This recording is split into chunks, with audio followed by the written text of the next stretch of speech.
have pain because of the attachment to you, and I'll go to her and be attached to her, and so on and on and on. That's conditioning, that's the tradition, that's the accumulated ignorance. Now, can the mind see the trap, and any movement away from the trap is another form of trap?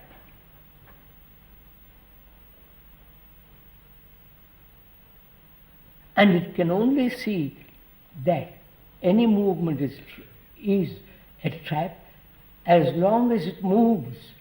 But if it remains with the pain and not move away from it, it sees the whole nature of the trap. Always, right, sir? Do we agree? Do we see this?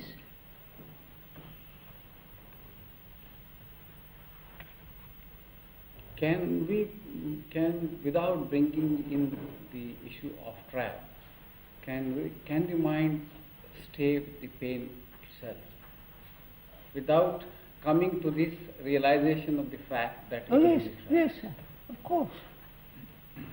I'm attached to you. And that causes pain.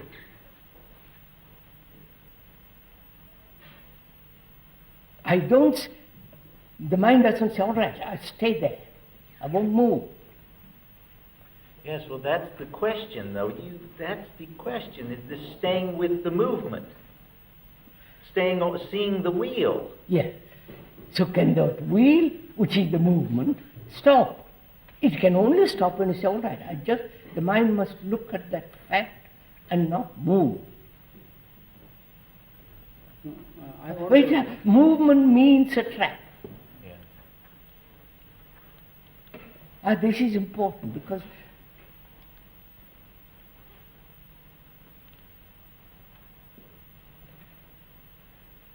I want to understand this process of the mind.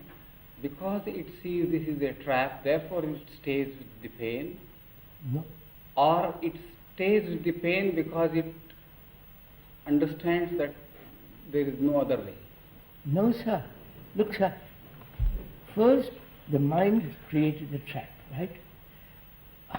All right, we'll stick to that. Now we understand the meaning of that word. The mind has created the trap, and it realizes it's in a trap when there is pain. Then the motivation becomes not motivation. It just happens. There's no motivation. No, I think Dr. Parturi's caught on the two wings of the pole.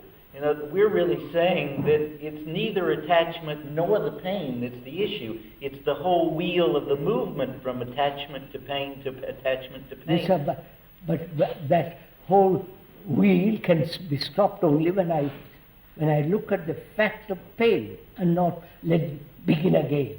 Yeah.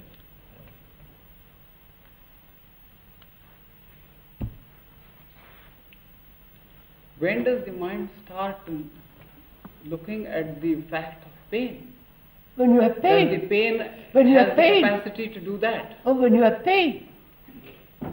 Oh, it has the capacity when it has pain. But there is plenty of pain, there is no short and dearth of it. And No, but it moves away from it. Yes, so that is what I am saying. So what brings that mind to look at pain and What stay makes with it? This mind hears you saying that. Stop there, don't move. So I said, but Joe, there may be something in it. I'll look. Also, the flight doesn't work. Of course. But there would be always hope that it might work. You know, that's not enough, right? Yes. I question this, though, Krishnaji. Let's put it this way. In actual, practical, actual terms, I don't know how to put it. The movement stops, but there's somehow or other the event seems to be that even in the movement there seems to be movement. Even in the movement, there's still the sense of the cause and effect. Yeah. Sir, movement is time, right? The mind is caught in time. I won't get away from the trap and all for a moment. Movement is time. So, mind has evolved through time. And the evolution, its evolution has been to create this boundary, the wall round itself. That's all. Now and we say, how does the mind become aware that it is in a prison?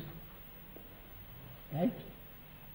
Because it has created the thing and it doesn't know its prison. We are saying that it knows it's in a prison when there is pain.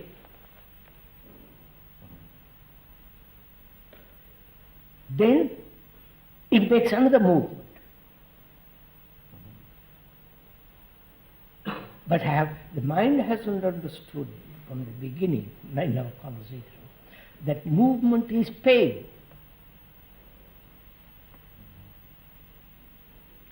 That's all we are saying.